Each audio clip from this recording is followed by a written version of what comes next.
90.4 மெகாஹெர்ட்ஸில் உங்கள் அண்ணா சமுதாய வானொலி.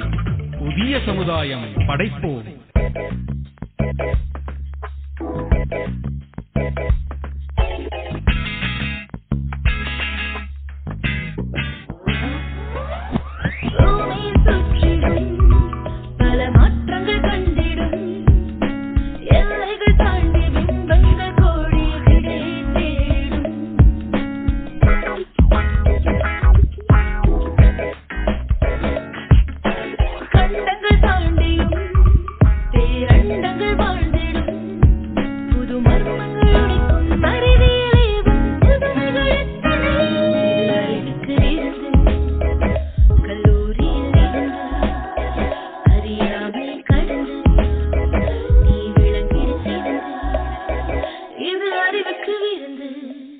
வணக்கம் நேயர்களே, நீங்கள் கேட்டுக்கொண்டிருப்பது அண்ணா சமுதாய வானொலி 90.4.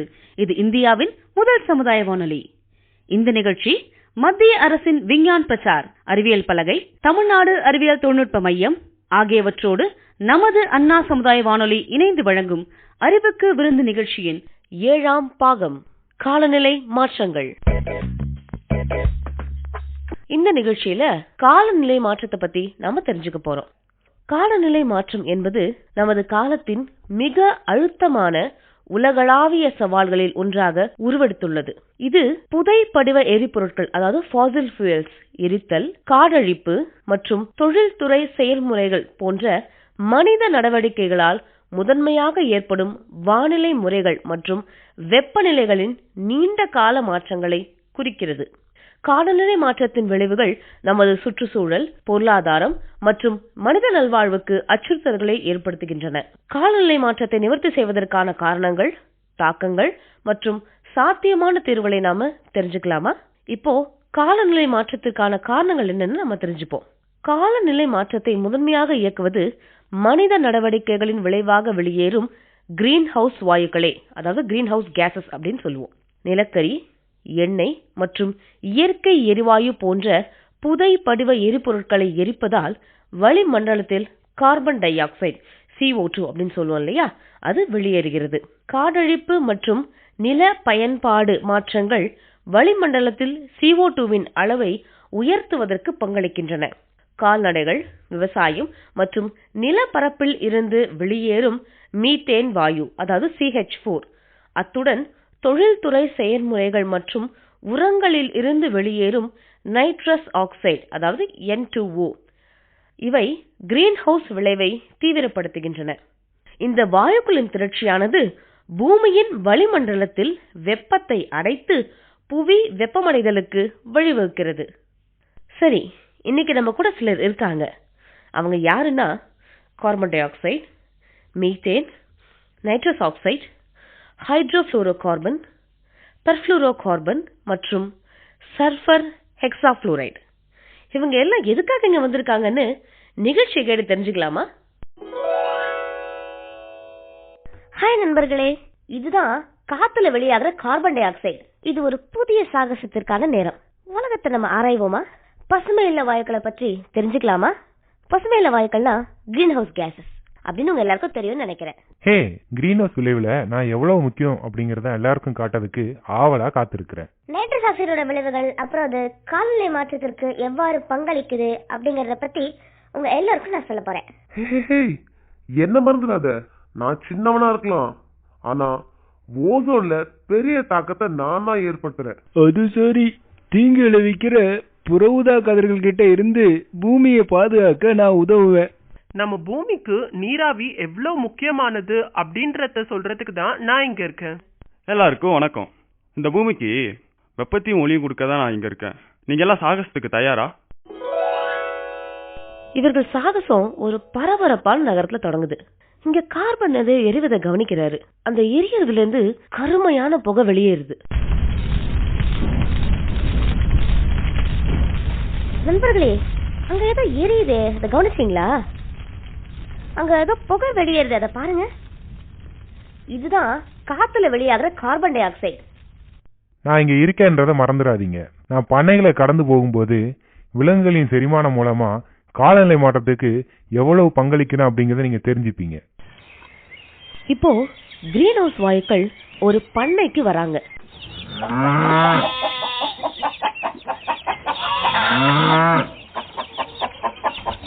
இப்போ நைட்ரஸ் ஆக்சைடு பத்தி பேசலாம். இது பண்ணையில இருக்கிற உரம், அதுக்கப்புறம் கால்நடைகளோட கழிவு அதுல இருந்து வருது. மற்ற வாயுக்களை பத்தி பேசும்போது என்ன மறந்துடாதீங்க, சிஎஃப்சி குளிர்சாதன பெட்டி, ஏரோசால் ஸ்ப்ரே இதெல்லாம் இருக்கு. இந்த சிஎஃப்சி ஆனா ஓசோன் படலத்தை சேதப்படுத்துறேன். கிரீன் ஹவுஸ் வாயுக்கள் ஒரு பல்பொருள் அங்காடிக்கு போறாங்க. நாம ஒரு பல்பொருள் அங்காடியில இருக்கோம். அதாப்பா சூப்பர் மார்க்கெட்டு. இந்த சிஎஃப்சிக்களை குளிர்சாதன பெட்டிகள்ல, அதாவது ஃப்ரிட்ஜுகள்ல பயன்படுத்துறாங்க அப்படிங்கிற நான் வச்சுக்கோங்க. இந்த சிஎஃப்சி ஓசோனை ரொம்ப பாதிக்கும். ஓசோன் படலத்தை பாதுகாக்க நாம அவற்றை முறையா மறுசுழற்சி செய்யணும். நீராவியான எண்ணெய் பத்தி மறந்துடாதீங்க. ஏன்னா நீர் சுழற்சிக்கு நான் ரொம்ப அவசியம். அது மட்டும் இல்லாம பூமியினுடைய வெப்பநிலையை சீராக்குறதுக்கும் நான் தான் உதவுறேன். இப்ப எல்லா கிரீன் ஹவுஸ் வாயுக்களும் ஒரு கடற்கரைக்கு போய் பாக்குறாங்க. ஆஹா, கடற்கரைக்கு வந்துட்டோம். பெருங்கடல்கள் தான் நிறைய கார்பன் டை ஆக்சைடு உறிஞ்சுது அப்படின்னு உங்களுக்கு தெரியுமா? இந்த அதிகப்படியான உறிஞ்சுதல் தண்ணீரை அதிகமா அமிலமாக்கும். இது கடல்வாழ் உயிரினங்களுக்கு ஆபத்து. என்னோட கதிர்கள் பூமியின் மேற்பரப்பை வெப்பமாக்குது. அதனால சில வாயுக்கள் வளிமண்டலத்துல சிக்குது. இதனாலதான் பூமி வெப்பமாகுதுன்னு மறந்துடாதீங்க. இப்போ கிரீன் ஹவுஸ் வாயுக்கள் ஒரு பெரிய வெப்பமானி முன்னாடி கூடி நிக்கிறாங்க. பாருங்க நண்பர்களே, இந்த தெர்மோமீட்டர் கிரீன் ஹவுஸ் வாயுக்களால பூமியின் வெப்பம் உயரும் அப்படிங்கறத குறிக்குது. நம்மளால ஏற்படக்கூடிய பாதிப்புகளை குறைக்கிறதுக்கும் நிரந்தரமான தீர்வுகளை கண்டுபிடிக்கிறதுக்கும் நம்ம எல்லாரும் ஒன்றிணைஞ்சு செயல்படணும். இப்போ கிரீன் ஹவுஸ் வாயுக்கள் எல்லாம் ஒன்று கூடி ஏதோ பேசிக்கிறாங்க. கிரீன் ஹவுஸ் வாயோட வெளியீட்டை குறைக்கிறதுக்கு காத்து, அதுக்கப்புறம் சூரிய சக்தி போன்ற புதுப்பிக்கத்தக்க எரிசக்தி ஆதாரங்களை தான் பயன்படுத்தணும். அதை நம்ம ஊக்குவிக்கணும் அப்படிங்கறத நான் பரிந்துரைக்கிறேன். ஓசோன் படலத்துக்கு தீங்கு விளைவிக்க கூடாது அப்படின்னா சுற்றுச்சூழலுக்கு நட்பா இருக்கக்கூடிய குளிர்சாதன பொருட்கள், அப்புறம் ஏரோசால் ஸ்ப்ரே இதெல்லாம் மக்கள் உபயோகிக்கிறதுக்கு நம்ம ஊக்கப்படுத்தலாம். மேலும் வளிமண்டலத்துல தீங்கு விளைவிக்கக்கூடிய வாயுக்கள் அடைவதை தடுக்க மறுசுழற்சி செய்யணும். அப்புறம் முறையான கழிவுகளை அகற்றுவதற்கும் முக்கியத்துவம் கொடுக்கணும். இதை பத்தின விழிப்புணர்வு ஏற்படுத்த வேண்டியது அவசியம். மேலும் சமச்சீரான சூழலை உருவாக்குறதுக்கும் தண்ணீரை பாதுகாப்பது மற்றும் நீர் சுழற்சியை பற்றி மக்களுக்கு சொல்லித்தரணும். அருமையான யோசனை சொன்னீங்க. நம்ம எல்லாம் ஒன்னா சேர்ந்தா ஒரு மாற்றத்தை உருவாக்க முடியும். அது மூலமா இந்த பூமியை பாதுகாக்க முடியும். நேர்களே, பசுமை இல்ல வாயுக்கள், அதாவது கிரீன் ஹவுஸ் வாயுக்கள் பற்றிய அறிவை பரப்புவதற்காக தங்கள் பணியை கிரீன் ஹவுஸ் கேசஸ் செய்ய தொடங்கிட்டாங்க. நாமும் நமது பூமியை காக்க பாடுபடுவோம்.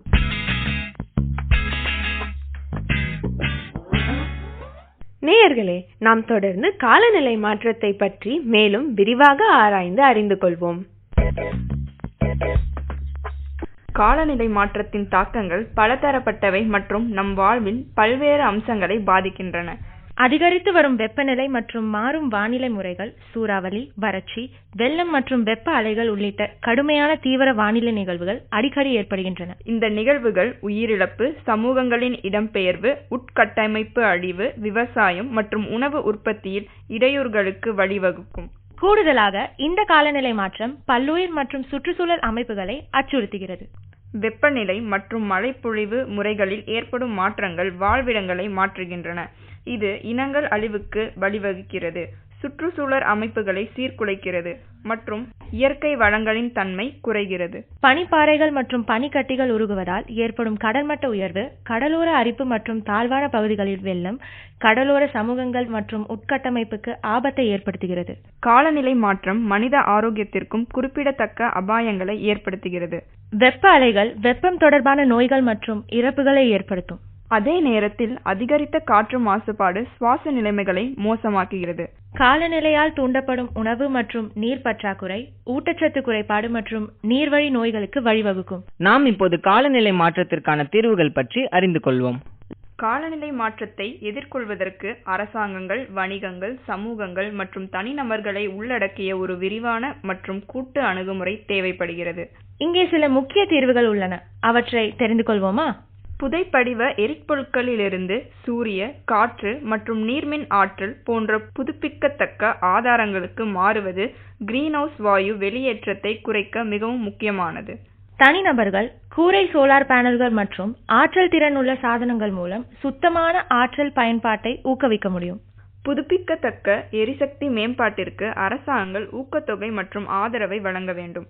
கட்டிடங்கள், போக்குவரத்து மற்றும் தொழில்துறை செயல்முறைகளில் ஆற்றல் செயல்திறனை மேம்படுத்துவது கரியமில வாயு வெளியேற்றத்தை கணிசமாக குறைக்கும். இதில் ஆற்றல் சேமிப்பு தொழில்நுட்பங்களை பின்பற்றுதல், நிலையான போக்குவரத்து விருப்பங்களை மேம்படுத்துதல் மற்றும் ஆற்றல் திறனுள்ள கட்டிட குறியீடுகளை செயல்படுத்துதல் ஆகியவை அடங்கும். தற்போதுள்ள காடுகளை பாதுகாத்தல் மற்றும் சிதைந்த பகுதிகளில் மீண்டும் காடுகளை வளர்ப்பதால் மரங்கள் கார்பன் டை ஆக்சைடை உறிஞ்சி காலநிலை மாற்றத்தை தணிக்க உதவும். கரிம வேளாண்மை, வேளாண் காடு வளர்ப்பு மற்றும் திறமையான நீர்ப்பாசன முறைகள் போன்ற நிலையான விவசாய முறைகளை ஊக்குவித்தால் விவசாயத்தில் இருந்து வெளியேறும் வாயு உமிழ்வை குறைக்கலாம். கூடுதலாக உணவு கழிவுகளை குறைப்பது மற்றும் தாவர அடிப்படையிலான உணவுகளை பின்பற்றுவது உணவு உற்பத்தியின் சுற்றுச்சூழல் தாக்கத்தை குறைக்கும். காலநிலை மாற்றத்தின் தாக்கங்கள் ஏற்கனவே ஏற்பட்டுள்ளதால் மேலும் மோசமடையாத வண்ணம் புதிய உத்திகளில் முதலீடு செய்வது அவசியம். காலநிலை எதிர்ப்பு உட்கட்டமைப்பை மேம்படுத்துதல், தீவிர வானிலை நிகழ்வுகளுக்கு முன்கூட்டிய எச்சரிக்கை அமைப்புகளை செயல்படுத்துதல் மற்றும் பாதிக்கப்படக்கூடிய சமூகங்களில் சுகாதார அணுகலை மேம்படுத்துதல் ஆகியவை இதில் அடங்கும். நம்ம அன்றாட வாழ்க்கைக்கு வெப்பம் எவ்வளவு முக்கியம் என்பதை ஒரு செயல்முறை மூலமா தெரிஞ்சுக்கலாம். இப்ப நம்மோடு டாக்டர் உத்ரா துரைராஜன் அவர்கள் இருக்கிறார். இவர் ஒரு அறிவியல் தொடர்பாளர். இவர் நமக்காக ஒரு அறிவியல் செய்முறையை செய்து காட்ட உள்ளார். வாங்க கேட்கலாம். வணக்கம். அண்ணா எஃப்எம் வழியா உங்க அறிவுக்கு விருந்து தர ஒரு வாய்ப்பு கிடைச்சது, ரொம்ப சந்தோஷம். அறிவியல் செய்முறைகள் வழியா சாதாரண நிகழ்வுகளை கூட நாம எப்படி அறிவியல் பார்வை மூலமா பார்க்கலாம்னு தான் இன்னைக்கு நாம கத்துக்க போறோம். உங்க நோட்ல நமக்கு என்னென்ன வேணும்னு எழுதி வச்சுக்கிறீங்களா? சரியா? நமக்கு தேவையான பொருட்கள்: ஒரு பாத்திரம், 200 ml பால், ஒரு ஸ்பூன் தயிர், 10 ml வச்சுக்கலாமா, ஒரு கரண்டி, இடுக்கி இல்ல துணி, அப்புறம் ஒரு பெரிய கரண்டி, கொஞ்சம் புளி தண்ணி, வினிகர், எலுமிச்சைச்சாறு, பேக்கிங் சோடா, அப்புறம் கிளாஸ் ஸ்லைடுன்னு சொல்லுவோம். இது லேப்ல பொதுவா இருக்கும். அது இல்லைன்னா பரவாயில்ல, ஒருவேளை வீட்டில் நீங்க பெரியவங்களோ இல்ல மாணவர்களோ குழந்தைகளோ யார் செஞ்சாலும் ஒரு கிளாஸ் பிளேட்டோ இல்ல ஒரு பிளாஸ்டிக் பிளேட்டோ கூட நீங்க வச்சுக்கலாம். ஒரு சின்ன தட்டு, முடிஞ்சா தெர்மாமீட்டர் இருந்தா பரவாயில்ல, இல்லைனாலும் ஓகே. ஃப்ரிட்ஜ் இருந்தா நல்லது. அதே சமயத்துல இன்னைக்கு நம்ம சூடான பொருட்களை கையாள போறோம். அதனால பெரியவங்க கட்டாயம் ஜாக்கிரதையா இருங்க. குழந்தைங்க செய்யும் போது நீங்க கூட இருங்க. சரிங்களா? முதல் ஆக்டிவிட்டி ஸ்மட்ச் டெஸ்ட் அப்படின்னு ஒன்னத்தை பார்க்க போறோம். திரும்ப சொல்றேன், ஸ்மட்ச் டெஸ்ட். ஸ்கூல் லேபா இருந்தா கிளாஸ் ஸ்லைட்ல ஒரு துளி தயிர், இன்னொரு ஸ்லைட்ல ஒரு துளி பாலை வச்சிருங்க. மாணவர்களை இல்ல குழந்தைய கூப்பிட்டு அந்த தட்டுல இருக்க 2 திரவத்தையும் கொஞ்சம் தேய்க்க சொல்லுங்க. அதாவது ஸ்மட்ச் பண்றோம், பிசுக்கிறோம் அப்படின்னு கூட வச்சுக்கலாம். அது எவ்வளவு தூரம் பரவி இருக்கு? இந்த 2 திரவம் பரவி இருக்கிறதுல ஏதானும் வித்தியாசம் இருக்கா? என்னென்ன வித்தியாசம் இருக்கு? ஒண்ணுத்துல என்ன வைக்க சொன்னேன்? ஒரு துளி தயிர். இன்னொன்னுல என்ன வைக்க சொன்னேன்? ஒரு துளி பால். இந்த வித்தியாசங்களை படமா வரையலாம், போட்டோ எடுக்கலாம். போட்டோ எடுத்தாலும் அதை பத்தி அவங்களோட மொழியில அதை எழுதணும். அது தமிழா இருக்கலாம், இங்கிலீஷா இருக்கலாம், தங்கிலீஷா இருக்கலாம். இந்த இடத்துல ஒண்ணு நீங்க நினைவு வச்சுக்கணும். இந்த இடத்துல ஸ்பெல்லிங் மிஸ்டேக் எல்லாம் தயவு செஞ்சு பார்க்க வேண்டாம். அவங்களுக்கு என்ன தோணுதோ அதை அவங்க சொல்ல கத்துக்கணும். கல்லூரி மாணவர்கள் மாணவிகளா இருந்தாலும் சரி, பெரியவங்களா இருந்தாலும் சரி, இதுதான் சயின்ஸ் கம்யூனிகேஷனுக்கு ரொம்ப முக்கியம். நம்ம சொல்ல கத்துக்கலாம், அந்த இடத்துலயே தப்பு பார்க்க வேண்டாம். ஸோ ஸ்மட்ச் டெஸ்ட் பண்ணினோமா, அப்ப என்ன ஆகுதுங்கிறத பார்க்க போறோம். அது பிசிக்கல் டெஸ்ட். 2வது ஆக்டிவிட்டிக்கு இப்போ போறோம். வீட்டில் அப்பாவை கூப்பிடுங்க, அவரை கொஞ்சம் இந்த செயல்முறைக்கு உதவி பண்ண கூப்பிடலாமா? நல்ல பாலை காய்ச்ச சொல்லுங்க. அடுத்து கொதிக்கும் பால்ல நம்ம உர ஊத்தலாமா கூடாதா கேளுங்க. அந்த பால் தயிராகுமா இல்ல திரிஞ்சு போகுமா? இதுதான் நாம இன்னைக்கு யோசிக்க போறோம். சரியா? பொதுவா பாலை உரை ஊத்தும் போது நீங்க கவனிச்சிருக்கீங்களா? இந்த ப்ரோக்ராம இப்ப கேட்கிற பெரியவங்களா இருந்தா உங்களோட குழந்தைகளை உரை ஊத்தும் போது கூட கூப்பிட்டுக்கோங்க. பால் பொங்கின உடனே நீங்க உரை ஊத்துறீங்களா, இல்ல வெதுவெதுப்பான பால்ல உரை ஊத்துறீங்களா, இல்ல அவசரம்னா சில்லுன்னு குளிர்ந்த பால்லையே ஊற ஊத்துறீங்களான்னு கவனிக்க சொல்லுங்க. நீங்க வாயை திறக்க வேண்டாம், அவங்க கவனிக்கட்டும். தெர்மாமீட்டர் இருந்தா ஒருவேளை இருந்ததுன்னா அந்த பாலோட வெப்பநிலையை குறிச்சு வைக்கலாம். அது டேபுலேஷனா இருக்கலாம், இல்லை எழுதியும் வைக்கலாம். ஒருவேளை தெர்மாமீட்டர் இல்லைன்னா பரவாயில்ல, அது குளிர்ந்த பால், சூடான பால், அரை வெப்பநிலையில் இருக்கும் பால், இல்லை மிதமான வெப்பநிலை, இந்த மாதிரி எல்லாமும் நீங்க எழுதலாம். அதுக்கு பேரு டிஸ்கிரிப்டிவா எழுதுறதுன்னு பேரு. சரிங்களா? டேபுலர் காலம்ல எழுத பழக சொல்லுங்க. இதை ஒரு குறிப்பு எடுத்து வச்சுக்கோங்க, இல்லை நீங்க எடுத்து வச்சுக்க சொல்லுங்க. போட்டோவாகவும் இருக்கலாம், வீடியோவாகவும் இருக்கலாம். உங்களோட ஆக்டிவிட்டியை பண்ணிட்டே இருங்க. குழந்தைங்களை கவனிக்க சொல்லுங்க. இதன் மூலம் அவங்க கவனிக்கிறாங்களா, எதை எதை கவனிக்கிறாங்க, எதை எதை தவற விடுறாங்கன்றத பெரியவங்க புரிஞ்சுக்க முடியும். இதை பெரியவங்களே பண்ணீங்கன்னா நீங்க எதையெல்லாம் தவற விடுறீங்க அப்படிங்கிறது நமக்கே ஒரு புரிதல். அந்த புரிதல் இருந்தாதான் நம்ம சயின்டிஸ்டா ஆக முடியும். சரிங்களா? அவங்க பாடத்திலேயே டேபுலர் காலம் வரைகிறது எப்படின்னெல்லாம் இருக்கு, அதை அவங்க யோசிக்க சொல்லுங்க. ஏன்னா ஃபியூச்சருங்கிறது டிசைனர்ஸோடது, இன்னோவேட்டர்ஸோடது. அப்ப குழந்தைங்களை நம்ம இப்பவே இதுக்கு தயார்படுத்தி ஆகணும், நம்மளும் தயாராகணும். ஆக்டிவிட்டி 3க்கு போலாமா? பால்ல உரை ஊத்திய பிறகு அல்வா போல அதை கிண்டிக்கிட்டே இருக்கீங்களா, இல்ல அந்த ஸ்பூன்ல இருக்க தயிர் உள்ள இறங்கும் வரைக்கும், அதாவது பாலுக்குள்ள போறும் வரைக்கும் லைட்டா கலக்கி விடுறீங்களா? இதை கவனிக்க சொல்லுங்க. இது அடுத்த பிசிக்கல் ஆக்டிவிட்டி. எந்த அளவுக்கு நாம அதுக்குள்ள ஃபோர்ஸ் கொடுக்கறோங்கிறது அவங்களுக்கு புரியும். தினமும் இதை கவனிக்க சொல்லுங்க, ஒரு 5-6 நாள். அறிவியல் ஆராய்ச்சி செய்யும் போது சயின்டிஸ்ட் இது எல்லாத்துக்கும் ஒரு வாட்டி பண்ணினா போதாது. ரிப்பீட்டபிலிட்டி ரொம்ப அவசியம்னு சொன்னேன். மீண்டும் மீண்டும் செய்யணும், திரும்ப திரும்ப செய்து உறுதிப்படுத்தணும். ஆக்டிவிட்டி 4. அடுத்து உரை ஊத்த எவ்வளவு தயிர் தேவைப்பட்டது? 1 கரண்டி தயிரை எடுத்து அந்த 200 ml பால்ல உர ஊத்துனீங்களா, இல்ல அரை ஸ்பூன் தயிரா இருந்தா அவ்வளவுதான் ஊத்துனீங்களா? இது எவ்வளவு மில்லி அளவுன்னு கண்டுபிடிக்கணும் இல்லையா? அதுக்கு உங்ககிட்ட கருவி இருக்கா? இல்லைன்னாலும் உங்க வீட்டுல மருந்து சாப்பிட்றதுக்கு, மெடிசன்ஸ் எல்லாம் சாப்பிட்றதுக்கு யூஸ் பண்ற அந்த சின்ன கப், மெஷரிங் கப்பை பயன்படுத்திக்கோங்க. ஸோ எந்த அளவு தயிரை உரை ஊத்த போறோம்னு பார்த்துட்டோம், எவ்வளவு வெப்பத்துல உரை ஊத்த போறோம்னு பார்த்துட்டோம். அடுத்த ஆக்டிவிட்டிக்கு போலாமா? உரை ஊத்திய பிறகு அந்த பால்ல வெளியில வைக்கிறீங்களா, இல்ல ஃப்ரிட்ஜுக்குள்ள வச்சிடுறீங்களா? இதை நோட் பண்ண சொல்லுங்க. குளிர் பிரதேசங்களில் தயிரை எப்படி துவைக்கிறாங்க அல்லது உரை ஊத்துறாங்க, அதுக்கு மேல ஒரு கம்பளி போடுறாங்களா, இல்ல சூடான இடத்த வைக்கிறாங்களா, இல்ல வார்மர் கிட்ட வைக்கிறாங்களா அப்படிங்கறதெல்லாம் நோட் பண்ண சொல்லுங்க. பல வீடியோஸ் இருக்கு. அப்ப இடத்துக்கு இடம் வெப்பநிலை மாறுவதால தயிர் தோய்ப்பதில் சங்கடம் என்னென்ன அப்படிங்கறத யோசிக்க சொல்லுங்க. உங்களுக்கு தெரியும், தயிர் தோய்க்க மிதமான வெப்பம் தேவை. அதாவது ரொம்ப சூடும் வேண்டாம், இல்ல ரொம்ப குளிர்த்தியும் வேண்டாம். அப்ப தோயாது நமக்கு தெரியும். ஆனா இதையெல்லாம் உறுதி செய்ய, ப்ரூவ் பண்ண ஒரு ஆக்டிவிட்டி வேணும் இல்லையா? அதான் அடுத்த ஆக்டிவிட்டி. 6வது ஆக்டிவிட்டிக்குள்ள போலாமா? 1 டம்ளர் பாலில் உரை குத்திருங்க. அதை பாதியா பிரிச்சிருங்க.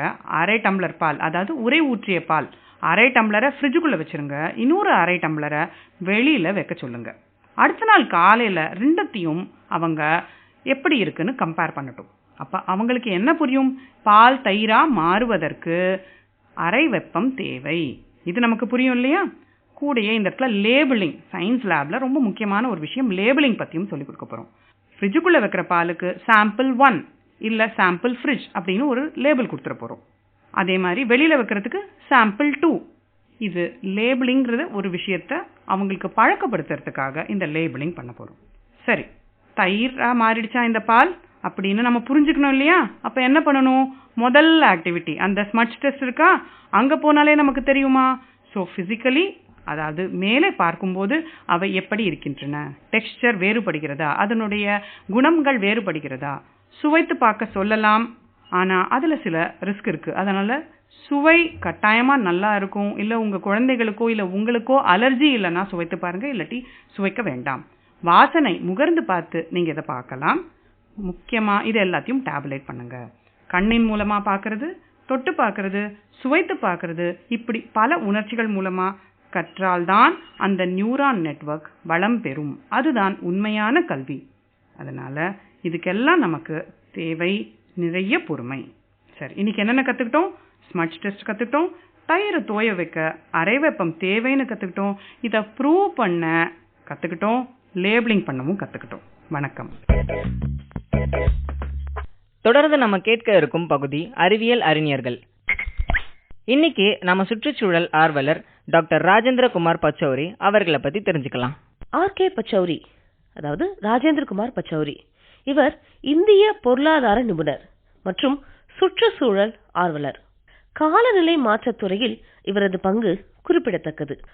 ஆகஸ்ட் 20, 1940 இந்தியாவின் நைனிடாலில் பிறந்த பச்சௌரி அவர்கள் காலநிலை மாற்றம் தொடர்பான அரசுகளுக்கு இடையேயான குழுவின், அதாவது IPCC intergovernmental panel on climate சேஞ்சின் தலைவராக ஆவதற்கு முன்பு கல்வித்துறை மற்றும் ஆராய்ச்சியில் சிறந்து விளங்கினார். பச்சௌரி அவர்கள் ஜாம்ஷெட்பூரில் உள்ள Indian Railways Institute of Mechanical and Electrical Engineering நிறுவனத்தில் மெக்கானிக்கல் இன்ஜினியரிங்கில் இளங்கலை பட்டம் பெற்றார். இவர் அமெரிக்காவில் மேற்படிப்பை தொடர்ந்தார். நார்த் கேரோலினா ஸ்டேட் யூனிவர்சிட்டியில் தொழில்துறை பொறியியலில் MS பட்டம் பெற்றார் மற்றும் university of North Carolina at Chapel ஹில்லில் தொழில்துறை பொறியியலில் முனைவர் பட்டமும் பெற்றார். பச்சௌரி அவர்கள் வட கேரோலினா மாநில பல்கலைக்கழகத்தில் பொருளாதார துறையில் விரிவுரையாளராக தனது வாழ்க்கையை தொடங்கினார்.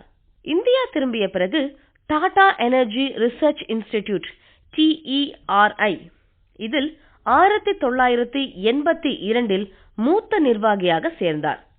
அவரது தலைமையின் கீழ் ஆற்றல், சுற்றுச்சூழல் மற்றும் நிலையான வளர்ச்சியில் கவனம் செலுத்தும் ஒரு முக்கிய ஆராய்ச்சி நிறுவனமாக டாடா எனர்ஜி ரிசர்ச் இன்ஸ்டிடியூட் வளர்ந்தது. 2002 காலநிலை மாற்றம் குறித்த அறிவியல் ஆராய்ச்சியை மதிப்பிடுவதற்கு பொறுப்பான IPCCயின் தலைவராக பச்சௌரி ஆனார். இது ஒரு முன்னணி சர்வதேச அமைப்பாகும். அவரது காலத்தில் பல செல்வாக்குமிக்க அறிக்கைகளை வெளியிடுவது மற்றும் காலநிலை மாற்றம் தொடர்பான IPCCயின் பணிகளை ஒழுங்கமைத்து வழிநடத்துவதில் அவர் முக்கிய பங்காற்றினார். IPCCயின் 4வது மதிப்பீட்டு அறிக்கை 2007 வெளியிடப்பட்டது. அது குறிப்பிடத்தக்க கவனத்தை பெற்றது மற்றும் காலநிலை மாற்றம் தொடர்பான உலகளாவிய விழிப்புணர்வுக்கு பங்களித்தது. பருவநிலை மாற்றம் குறித்த விழிப்புணர்வை ஏற்படுத்த பச்சௌரி அவர்கள் மேற்கொண்ட முயற்சிகள் அவருக்கு அங்கீகாரத்தையும் பல விருதுகளையும் பெற்றுத் தந்தது. 2007 காலநிலை மாற்றம் மற்றும் அதன் சாத்தியக்கூறுகள் பற்றிய அறிவை பரப்புவதற்கான பச்சௌரி அவர்களின் முயற்சிக்காக முன்னாள் அமெரிக்க துணைத் தலைவர் அல் கோரேவுடன் சேர்ந்து IPCC சார்பாக அமைதிக்கான நோபல் பரிசு அவருக்கு வழங்கப்பட்டது. ஆர்.கே. பச்சௌரி அவர்கள் 2020 பிப்ரவரி 13 தனது 79வது வயதில் காலமானார். காலநிலை மாற்றம் மற்றும் நிலையான வளர்ச்சிக்கான அவரது பங்களிப்புகள் தொடர்ந்து அங்கீகரிக்கப்பட்டு வருகின்றன. அடுத்து வருவது அறிவியல் செய்திகள். காலநிலை மாற்றம் என்கிற இந்த கருத்து நீண்ட காலமாக ஆய்வு செய்யப்பட்டுள்ளது. இருப்பினும் காலநிலை மாற்றம் என்ற சொல் முதலில் விஞ்ஞானி வாலேஸ் ஸ்மித் புரோக்கர் என்பவரால் 1975 உருவாக்கப்பட்டது. காலநிலை மாற்றம் பூமியின் சுழற்சியையும் பாதிக்கலாம். பனிப்பாறைகள் மற்றும் பனிக்கட்டிகள் உருகுவது கிரகத்தின் வெகுஜனத்தை மறுபகிர்வு செய்கிறது. இதன் மூலமாக பூமியின் சுழற்சியில் மாற்றத்தை ஏற்படுத்துகிறது. காலநிலை மாற்றம் மனித ஆரோக்கியத்தில் நேரடி தாக்கத்தை ஏற்படுத்துகிறது. உயரும் வெப்பநிலை காற்றின் தரத்தை மோசமாக்கும், நோய்களின் பரவலை அதிகரிக்கும் மற்றும் வெப்பம் தொடர்பான நோய்களுக்கு பங்களிக்கும். காலநிலை மாற்றத்தால் பூமியின் கடல்கள் வெப்பமடைவதால் பவழப்பாறைகள் வெளுத்து இறக்கின்றன. பவழப்பாறைகளின் இந்த இழப்பு கடல் பல்லுயிர் மற்றும் கடலோர பாதுகாப்பிற்கு பேரழிவு தரும்.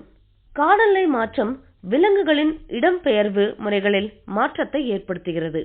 வெப்பநிலை மாற்றம் மற்றும் வாழ்விடங்கள் மாறப்படுவதால் பல இனங்கள் அவர்களுக்கு மிகவும் பொருத்தமான பகுதிகளுக்கு மாற்றி அமைக்க அல்லது இடம்பெயர வேண்டிய கட்டாயத்தில் உள்ளனர். காலநிலை மாற்றத்தின் விளைவாக உயரும் கடல் மட்டம் மாலத்தீவு மற்றும் துவாலு போன்ற பல தாழ்வான தீவு நாடுகளின் இருப்பை அச்சுறுத்துகிறது. இவை எதிர்காலத்தில் முற்றிலுமாக நீரில் மூழ்கக்கூடும். பருவநிலை மாற்றம் பொருளாதாரத்திலும் பாதிப்பை ஏற்படுத்தும். சூறாவளி மற்றும் வெள்ளம் போன்ற தீவிர வானிலை நிகழ்வுகள், உட்கட்டமைப்பு மற்றும் விவசாயம் போன்றவற்றில் ஏற்படும் சேதத்தால் பில்லியன் கணக்கான டாலர்கள் செலவாகும். காலநிலை மாற்றத்தின் விளைவுகள் உலகளவில் சமமாக இல்லை. குறைந்த வளங்கள் மற்றும் குறைந்த உட்கட்டமைப்புடன் வளரும் நாடுகள் கிரீன் ஹவுஸ் வாயுக்களின் வெளியேற்றத்தில் குறைவான பங்களிப்பை அளிக்கும். அதே வேளையில் கிரீன் ஹவுஸ் வாயுக்களால் அதிக பாதிப்பை அவர்கள்தான் அடைகின்றனர். காலநிலை மாற்றத்திற்கு காட்டொழிப்பு ஒரு குறிப்பிடத்தக்க பங்களிப்பாகும். மரங்கள் கார்பன் டை ஆக்சைடை உறிஞ்சுவதால் காடுகள் அழிக்கப்படும் போது சேமிக்கப்பட்ட கார்பன் மீண்டும் வளிமண்டலத்தில் வெளியேற்றப்படுகிறது. மீத்தேன் ஒரு சக்தி வாய்ந்த கிரீன் ஹவுஸ் வாயு.